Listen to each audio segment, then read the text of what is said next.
So I'm Will Webb. I'm a award-winning filmmaker as of yesterday, and I've been making films since I was 13, and I'm now 20, so I guess that's a good solid 7 years. I thoroughly believe that everything I'm going to tell you now is something that you should learn for yourself instead of listening to me talk about, because I thoroughly believe in the practical learning method for film in particular. So my first movie was about a demonic cat who took over a biotech corporation. It was all shot on Hi8, which is a tape format that's not very easily editable or put on filmable. And it was all shot in uninterrupted long takes and had no coverage. I mean, it was almost like a French New Wave movie, but terrible, terrible, terrible film. And every time I make a film, I learn something more about what I should do. So the film that won the award yesterday, I think, is horrible in some respects because it has endless movement in it, or never justified. So even though it won an award, still we move on. I'm going to just keep mentioning it as much as possible.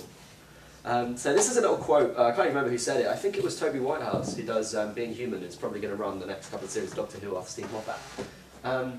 So if politics is show business for ugly people, film is art for crazy people.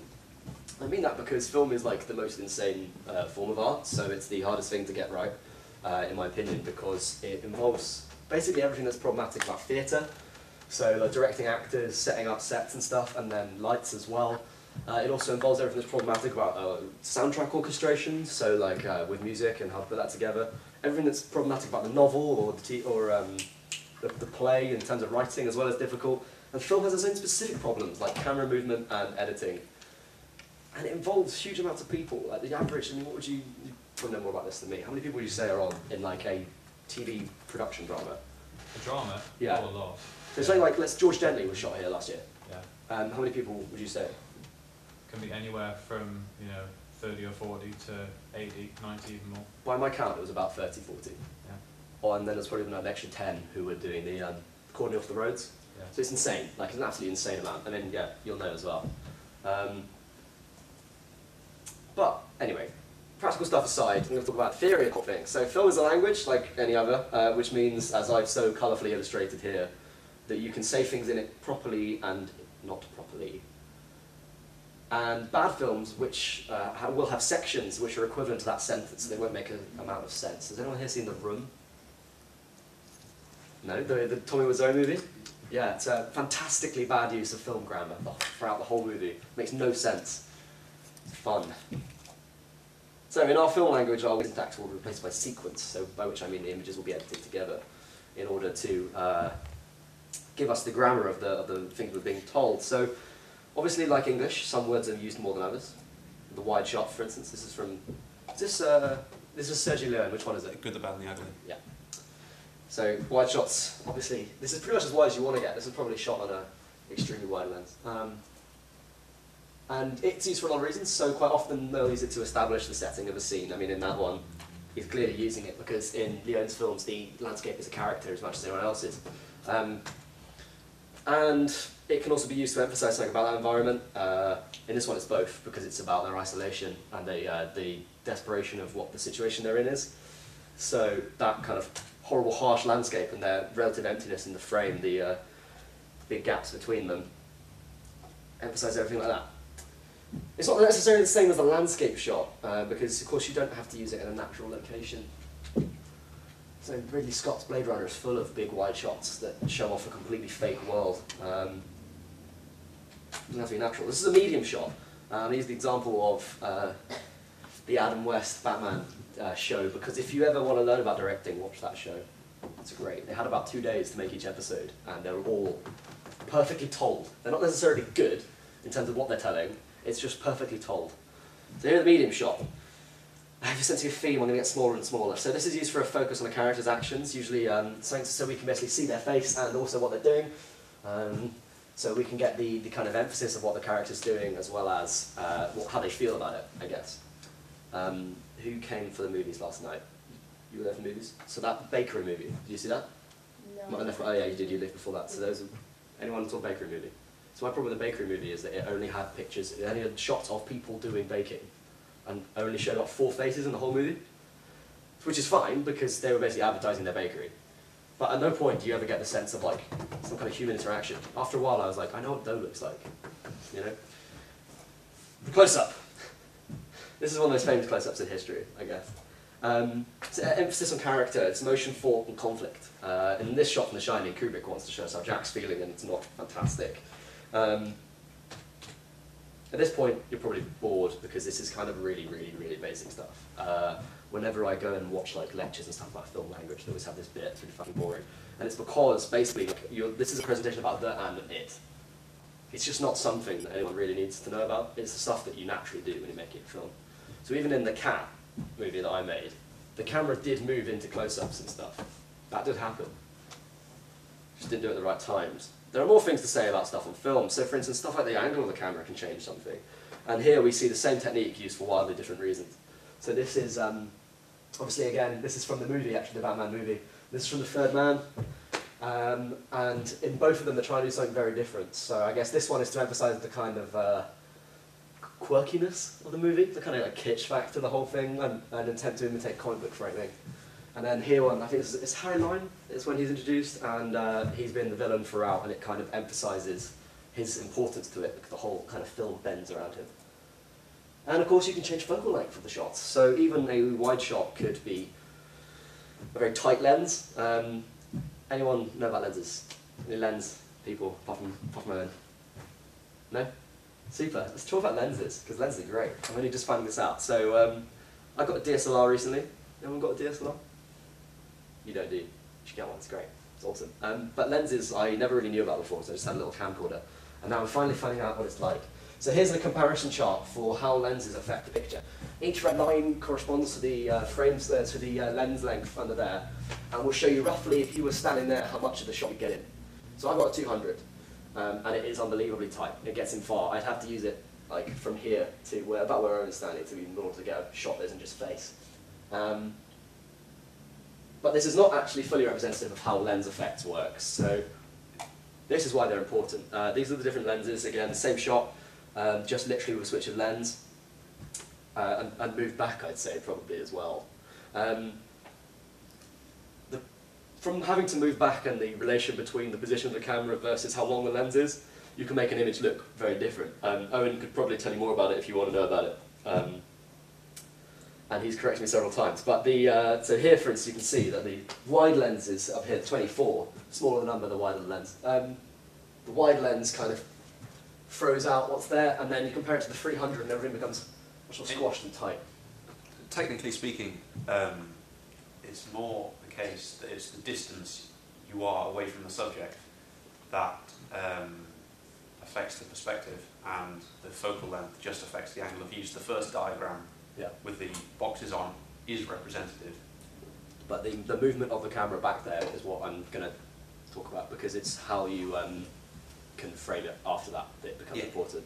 So it gives, no, that's not even on here, it gives very different impressions. So with like a kung fu movie, for instance, they want to make the punches really like they hit, so they tend to shoot it on something tighter, like a 70 probably. And that basically makes it so that because the image is flatter, when they throw the punches at each other, it looks like they genuinely hit. If you ever see a kung fu movie shot on a wide lens, it means usually they're actually doing it. So that's why the 70s ones are so much fun, very wide. And the problem is, this happens even in James Bond movies. There's a James Bond movie, I think it's one of the Roger Moore ones, near the end of his kind of like pre-walking cane career.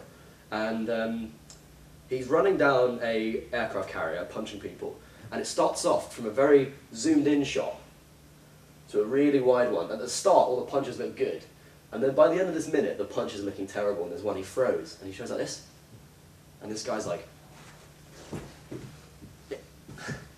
So there are always reasons to do it. So Paul Greengrass always shoots really tight because he wants everything to look tense. The camera will naturally move more, so its movement will be more obvious on a tighter lens. So Greengrass always shoots his stuff from far away but very tightly close in. It's also to give that kind of documentary feel. And someone like Terry Gilliam always wants to make everything look strange, so he tends to shoot on very wide lenses. I think it's worth mentioning normal focal length. Yeah, you go in the middle. So we were just talking about this. What would you say is normal focal length? Well, the idea is there's one focal length that will give natural looking perspective to a shot. It doesn't necessarily match the angle of view of your eyes, it doesn't at all, but the arrangement looks natural. And if you are standing next to the projector in a cinema and the image playing in the projector is the same size as the image playing in the camera, like it would be on film, then to see things in proper perspective, the projector has to have a focal length the same as the camera had during the shot. So originally they used a focal length twice of the camera focal length on the projector, so the centre of perspective is halfway up the cinema, which means that for most people it looks natural if you use a normal lens, and it shifts back and forth the centre of perspective as you change the focal length on the camera lens but keep it the same on the projector. The problem is that when they started splitting larger cinemas into smaller screens but keeping the same depth, they had to use longer focal lengths. So now on cinemas, the actual proper centre of perspective is only a quarter of the way back from the screen, which means that to see it as the director or cinematographer intended you to see it in terms of whether things are distorted, wide or close, you actually need to be quite close to the screen. So the number they actually use as the normal focal length is fairly arbitrary. It was decided in the 1930s by SMPE when it was still SMP, not SMPT, because television wasn't around yet. Oh, right, yeah, sure. And they just picked twice the diagonal of the frame for cinema, because in stills you use the diagonal of the frame as the normal in stills. But for cinema they said to use twice that because the camera could move around and edit and you'd see a bit more, but it's completely arbitrary and it's just relative to the projector. So what is it? Well, what would you say? Depending on your format. Pick a number. There's a lot. There's a lot. You're looking at about 50 for 50. Cinema, or about 30 for stills. 50 is the most common lens that people tend to buy. But these days, with digital projectors and funny sensitizers, it's all completely meaningless. It really needs somebody to sort it out and standardize it. I'd also say there's not a huge worry about it as well, because every director will naturally choose what cinematographer. Well, okay, someone has to, I guess, but like every cinematographer and director will have different ideas about how they want to show it. I like you want to see what they intend you to see. Yeah, that's unless things are set up properly, which they're usually not. Oh, that's still in multiplexes. Big problem. So, camera moves. This is one of the things where what I've been saying so far is kind of about photography and about other stuff like that. Here we start to really get into what only film can do. So, camera moves. Does anyone have a favourite camera move? And these are kind of like nerdy little things. Anyone? Xenia? Got a favourite move? Slow pan? Yeah? I mean like in a specific movie. No, not Think of one. In Inglourious Bastards, when they're in the cinema, and it's through with the German guy, I can't remember his name, Christopher Waltz, is that it? And he spots the group of, I can't remember anybody's names, the Italians, who are pretending to be Italians. And it pans out, it goes all the way around the cinema, and ends up just behind Brad Pitt. It's very nice to find. I have a personal favourite that I'll show you in a minute.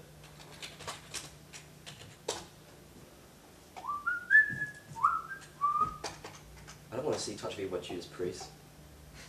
Come on. Oh, they don't. Oh no. Someone's taken off. Oh, that's a shame. That's a crying shame.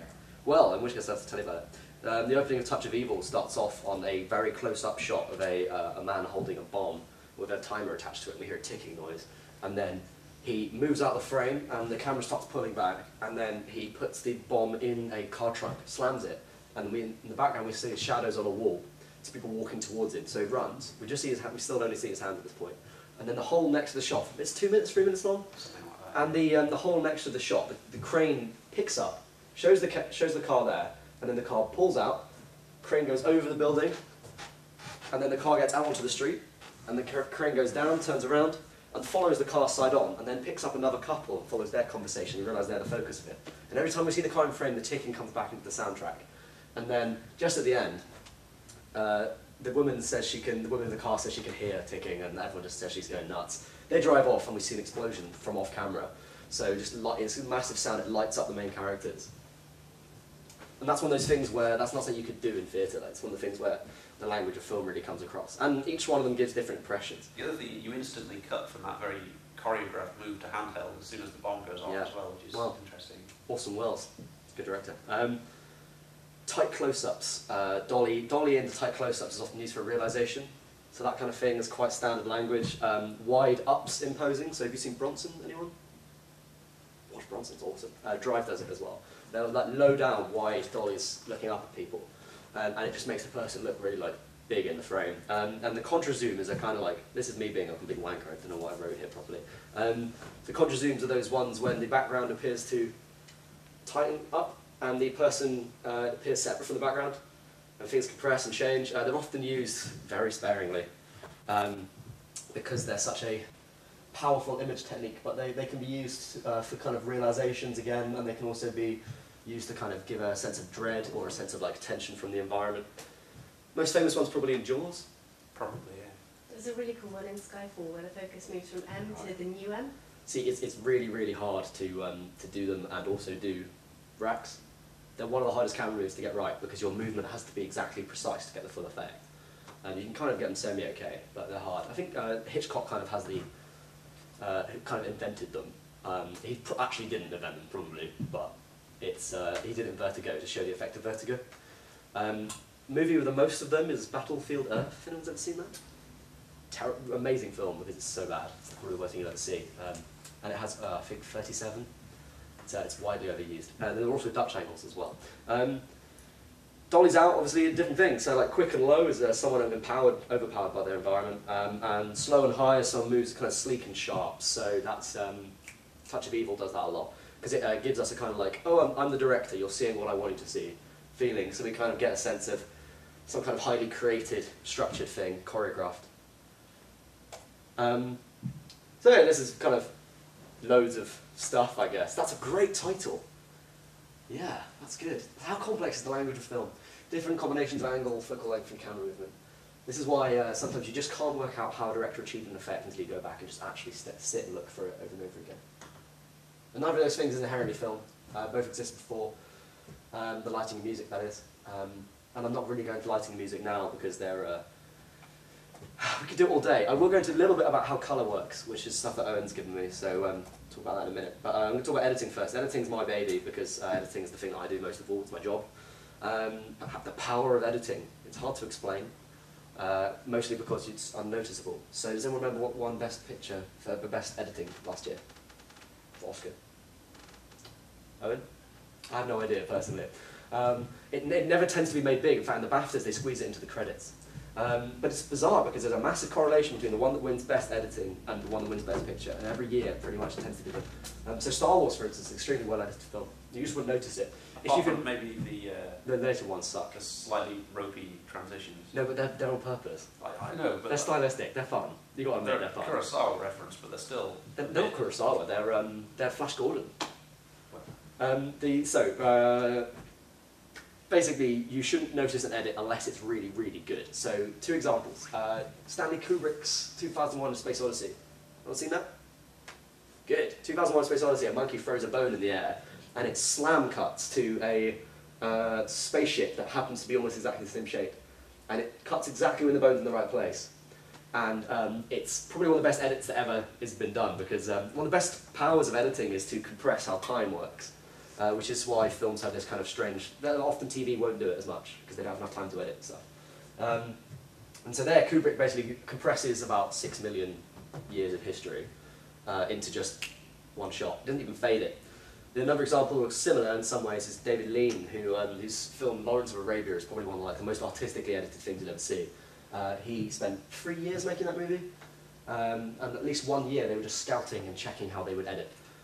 So stuff like it'll fade out from a particular dune that then fades into a shot where the ceiling that's in the room, which is there, will match exactly the shape of this dune. So they can slowly fade between the two. And it gives it a kind of mystical, strange sense. You can use editing to accentuate the effect of shots.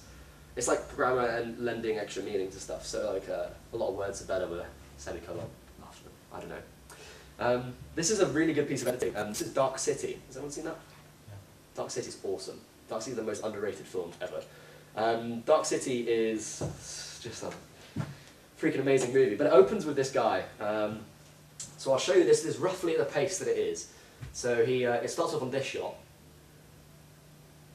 and then we get a light going by, and then we get a wide of the light going by, and it moving about. We see that he's in a bathtub. We know it's the same guy. And then he goes out of frame again, and during this the editor's using these swings of the light to cut between the black. So he cuts the light again, and the guy opens his eyes, and we see from his perspective for the first time, although it's just the light, and he gets out of the bathtub. So it's a pretty much perfectly edited sequence because it just does a number of incredible things that also accentuate the effect of the shots using them. So here we've got an opening that says something's not quite right in the world because this is an upside down shot of eyes. A lot of movies open on close-ups of eyes. They're quite a strong thematic thing to open on because it's a kind of window into how the film's going to be. Lost famously starts and ends every bloody episode, it seems, on an open of an eye. But we don't tend to see eyes upside down. They're really strange. And then we see a light moving too fast really to be captured. Shouldn't have shot that in 48 frames a second. It would have completely destroyed the effect. And then we see, again, an unnatural thing here. So this is a very wide shot. You can see by the curvature of the lines. And he uses the light, which we've already established, to show us two things. One, which is that the man's stuff is very calmly put here, which doesn't really match up with the blood that we know is on his head, and the unnaturalness of the scene. Well, the music, by the way, is this slow building drone. And then he uses the swing of the light to tell us where the man is in the room. And something's deeply wrong here. So you can also notice, by the way, something I'll go into in a minute, but the colour direction here is perfect. It's green and purple, which are kind of opposite ends, but complementary in some sense. And this guy's water is purple, which I've always found really weird. It's like he's used bubble bath. And then we see the guy, and we start thinking, okay, so this guy's passed out in a bathtub. And this kind of fractures the image for us, because we lose half of his face. Builds the sense of unease. We get the same shot again. His eyes open, suddenly. The light ranks over them again. And then we get something from his perspective which puts us in his shoes and asks us to question what he's doing. He wakes up, gets out of the bathtub. And so at this point we know pretty much everything we want to know about the opening of the movie. We've got a guy who's in a bathtub. He's got blood on him. He probably doesn't know why he's there from his reaction. Most people don't tend to pass out in bathtubs with blood on them. His clothes, however, are quite like calmly put there, and there's something deeply uneasy about the way it's been shot as well. So we know something's gone wrong, we just don't know what it is. And this puts us in a pretty damn good, it's a pretty textbook opening for interesting the viewer. So, that's the power of editing. This is colour. I'm going to talk about colour for a bit. This is thanks to Owen, who is an excellent cinematographer. So, you know, the above sequence makes excellent use of colour, as I said. Colour is one of the hardest bits of image to control without a large budget, because it's basically about production design. So Amelie, for instance, is a good example, and the way they put everything in that. Black Swan as well. Black Swan's very well production designed, doesn't have much money, so everything's black and white in Black Swan. There's black, white, and then there's a little bit of red every now and again. And a little bit pink, maybe, very pale pink. Very, very carefully controlled. Coloured light and colour grading can both be employed. So, who saw By Hook or By Crook last night? My award-winning film. That's colour graded to look like 1940s Technicolor. And it's because we had no money to make it otherwise. But we did choose to have the people in primary colours because it's a fairy tale. We also chose to have those be the ones that were coloured by two-strip Technicolor, which is blue and red. I don't know much about two-strip. Okay, brilliant. So often cinematographers will try to employ complementary colours in the palette. As we know, this actually comes from Newton. Everyone seen a colour wheel before? I think the one for film is slightly different from the one that artists will use. Well, you use a different set of primaries, but yeah. I mean, it's the same, really. They're just it's the same rotated slightly. So you'll know about complementary colour use from there, if anyone ever did A-level or even GCSE. So basically on the opposite colours, they'll be complementary. So the most common one of this is teal and orange. It's common practice in this, and in our modern films. And it unfortunately leaves everyone to look like they've been tanned massively. So Transformers is probably the worst culprit. Iron Man is a really bad one as well. Almost all movie posters are done in teal and orange too, it seems. It makes all of our films look extremely bloody similar, which is really annoying. But there are other problems with it as well. So technical considerations that we kind of have here. This is white balance. Now, this is the kind of technical thing that you could kind of learn on the day, but it's so important to get it right, and it goes wrong all the time. So that documentary that was set in Dartmoor, all the interior scenes are not properly white balanced, and they're all really orange. I think they might have done it on purpose. I just don't know why. So yeah, if we have a look at this, what we've done here basically is were they your pictures? Or is it comparison charts? They're your pictures. So basically, if you look on the left, we've got the style of light that was there. And then if you look on the top, it was how it was balanced. So most cameras will have like a preset balance on one that you can tune to because of the frequency of the light. And then there's a manual balance that you can press as well. Use a piece of white paper usually to do it. So you basically try and make the white look like white. So if you look here, this is daylight, balance for tungsten, so it's gone too blue. And you see that the paper's not exactly the right blue. Ditto the orange here.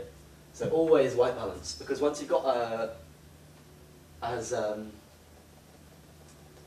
neutral an image as possible, you can then start changing it properly afterwards. And you can also do stuff like balance cool and warm parts of the image. So here, like what I'm saying is this is cool, this is warm. But what you really want to do is just be able to control what's cool and what's warm in the image. And this is Roger Deakins, right? Yeah. Roger Deakins, what's his most famous movie? Any of the Coen Brothers films, Oh, shit, Skyfall. Yeah. Did you Skyfall as well? Yeah. Oh, brilliant. Well, here we go. So Deakins is awesome. And again, he's one of those cinematographers where you won't notice his work because he's just really quiet. And I just know what you're looking for. It's one of those things that you just won't notice. And another really good one is Wally Pfister, who does all of Christopher Nolan's movies. He's very good at rim lighting, which is part of three-point lighting. But this is, so here's balancing cool and warm elements, and again, more characteristically there. So you can see the cool light from here, and the moonlight kind of coming around, being set off by this warm light here. Nice, very cute. The thing is, your eyes can get used to a colour cast as the movie goes on. So this kind of frame basically helps you draw your attention, would you say? I don't know, it kind of gives it a more balanced feel. It stops your eye adapting. If you've ever seen an Edward Hopper painting, like Nighthawks, that one of people in the diner, photorealist, or well, always photorealist. He's like the cinematographer's painter, because he everything he does is like imagined like a camera, and then he balances warm and cool tones. And the colour cast we can kind of get used to. So this is from The Matrix. As Owen was pointing out, and I couldn't really follow because I don't know enough about the tech of cinematography in terms of balance and skin tones. This is actually pretty well balanced because although the colour cast is huge, so obviously everything here has been tinted to look green and grey, essentially. His skin tone remains pretty standard. And I'm going to show you now an adjusted version of this so it looks more like what it would look like originally.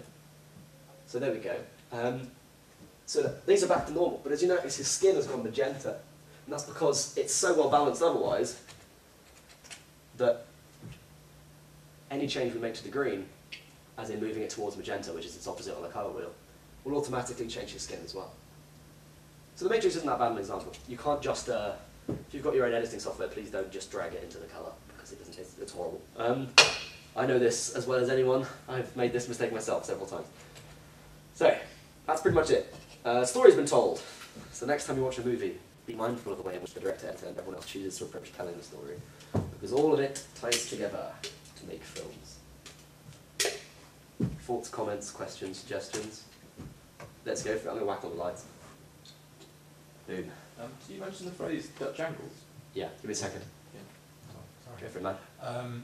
Who would you say is the author of a film? The director, the producer, the writer? I don't like the idea that there's an author of a film.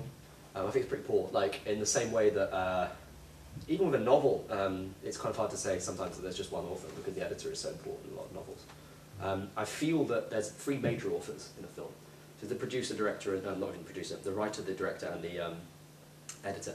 The producer gets the worst bit of the bunch because they're kind of viewed by most creative people as being like necessary evils, whereas really they're the people who actually make the film. But it's the same way in which I would say that like an editor in the publishing world makes the novel, like getting it happening. If there's three creative forces, it's definitely the editor, director, and writer.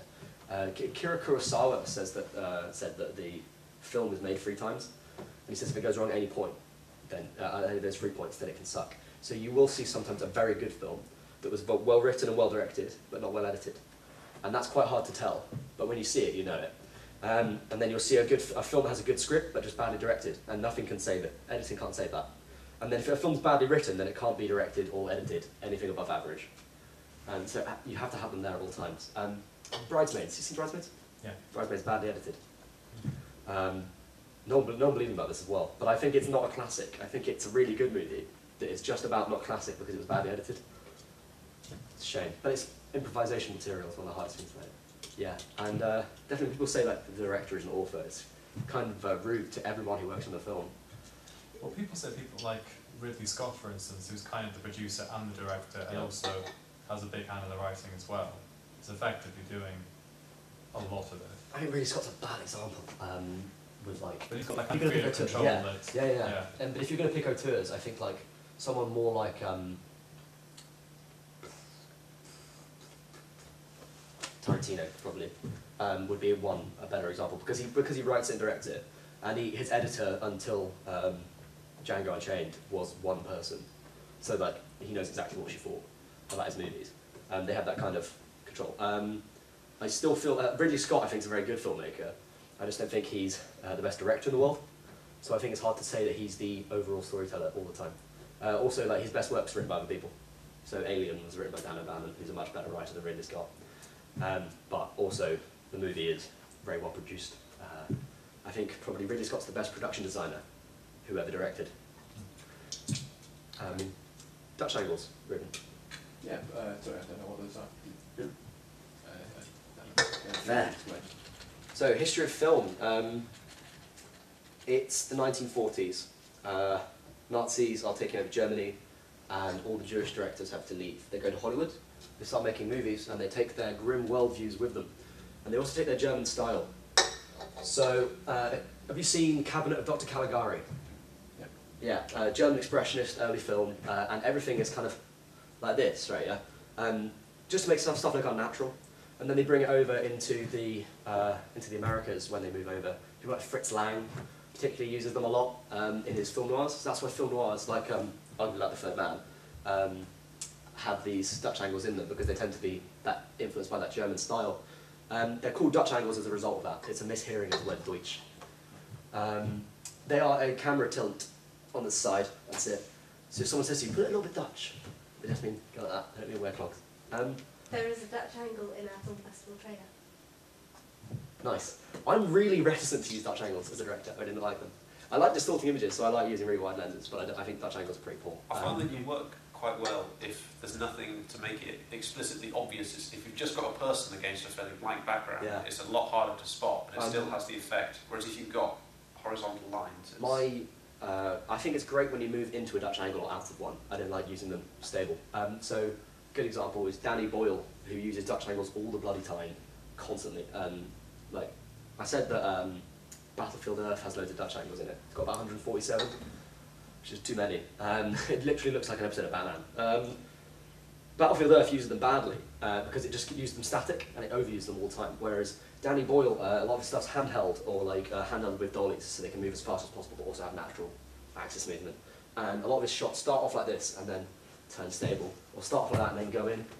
And it's often used quite well in terms of like close-ups, for instance. So close-ups are fairly shallow depth of field as someone's realising something. And you go in, you turn it Dutch. That's okay. That's completely allowed. And Terry Gilliam uses them a lot as well. He's my favourite director, but he uses them a lot. Mostly because he does really weird stuff, so he just thinks it's cool, I guess. Yeah, Dutch angles, that's probably one of the most common like techniques that people talk about. You can, you don't have to be crazy about it. Well, these are really egregious examples, but you can just a little bit off kilter will often throw you. Yeah. What do you think of someone like Woody Allen, who directs himself in the film? I think it's incredibly difficult. I don't know how he manages it. So I was in By Hook or By Crook. I'm in By Hook or By Crook, and I purposely chose to, because like we don't have any actors, so we just got to use our mates. I chose to be in the last bit and have most of my role be voiceover, so that I could be working, not behind it, not in front of the camera, but behind it, because I quite like being hands-on. Once you get at a higher level of filmmaking, you can basically trust your cinematographer to shoot the movie for you if you want to. You have to make the shot choice, obviously, but once you've told him what to do, he'll go and do it. So I think it's okay. I think the more dangerous thing is over-favouring yourself and over-telling the story in your favour. Luckily, Woody Allen hates himself, so it works in movies. So Annie Hall, for instance, is a film basically about how horrible a person he is. Well, Diane Keaton character is pretty ghastly. Yeah, well, yeah, I mean, it's about horrible people. But at the end, it's got like a solid 20 minutes at the end that's just about why he's a bad person. And like as a director, that's pretty harsh to put yourself through when you're basically like being like, yes, I'm terrible, let's put that on film. But if you can manage it, it's great. And someone like Danny DeVito is very, very good at doing that. Matilda. Kenneth Branagh has done a TV drama where the director of photography was effectively the director. Even Kenneth- because he was in every shot. Because Kenneth Branagh is in everything Yeah. that he does. I hate Kenneth Branagh so much. It's like my least favourite director. I mean, like, it's a real like Marmite director as well. I know a lot of people who really like his stuff. I just can't stand him. I think he's very like self-insistent. But I do think he's very good at acting. So it's kind of hard sometimes watching his movies. I'm like, I wish he'd let someone else direct them and just bin in them. But you know, you can't do anything about that. And he's a big filmmaker, and I'm only award-winning. So Oh, well. who knows? Yeah. Yeah, it's funny because everyone likes Thor. Everyone thinks Thor is the best of the Avengers movies, apart from obviously Iron Man. And I think it's really bad. I think Captain America is There are a lot of flaws in Thor. Captain America was made by Joe Johnston, who did The Rocketeer, which is a Disney children's film, and it's one of my favourite things ever. And Joe Johnston's amazing, and it's awesome. It's one of those directors who you'll never know the name of. He just won't. Like, be big. Questions from this side of the table? Anything else? Lee? Or like, grabbing a sleep? Anything? We good? Super. I think so. Cute. Thanks very much, Will. That's okay, mate. Cheers. That's okay. No worries. Oh, shit. We've got time for your talk. Let's have a chat of this. So, specific technical knowledge. If anyone wants to really get to grips with this shit. So, anyone know what H.264 is? Video codec. Yeah. MPEG 2 as well? Yeah. Yeah, good. I say this because everyone makes us up all the time, and it screws up everything all the time. H.264 is a compression that's best used for YouTube, isn't it? Yeah. H.265 has just been standardised now, actually. Ooh, exciting. H.264 is pretty bad in some ways. It crushes colours, doesn't it? It doesn't have to. It artifacts It's a very, very flexible codec. You have a lot of options inside of that container. Because they only standardise the decompression bit. The compression's not standardised. It just has to be compatible. It can be variable. So yeah, it can be very variable. 1920 by 1080. That's full HD screen res. Yeah, it's good. Progressive scan. Opposite of interlaced. Yeah, As much as I know. this is good. This is good. It's tech stuff. F1.4. F1.2 probably. If you really want to get down to brass tacks. It's a not focal length. It's f-stop. It basically is a expression of the shallowness of the depth of field. And The amount of light that's getting light back out. it's the focal length divided by the diameter of the aperture. So, my movie, A German Word, was shot in Christmas. We shot it all on f1.4 lenses because we were shooting at night time. So we needed as much light as possible. We had very little light.